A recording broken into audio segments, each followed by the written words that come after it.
বলিউডের গ্যাংস্টার সিনেমার জনপ্রিয় এই গানটি শোনেননি এমন কেউ নেই। এমন অসংখ্য জনপ্রিয় গান উপহার দিয়েছেন আসামের সঙ্গীত শিল্পী জুবিন গর্গ, গেয়েছেন বাংলা গানও। ভারতের এই ইয়ংস্টার সঙ্গীত শিল্পী আর নেই। তিনি সিঙ্গাপুরে স্কুবা ড্রাইভিং করার সময় আচমকা দুর্ঘটনায় পড়েন।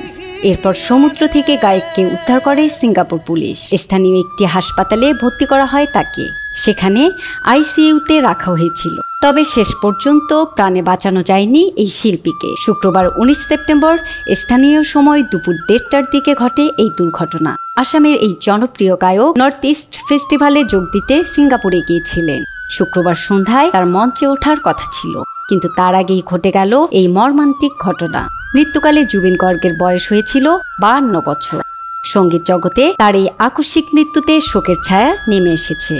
শিল্পী, সহকর্মী থেকে শুরু করে ভক্তরা সবাই গভীরভাবে শোকাহত। প্রীতিলতা সরকার, রিপোর্টার্স 24, ঢাকা।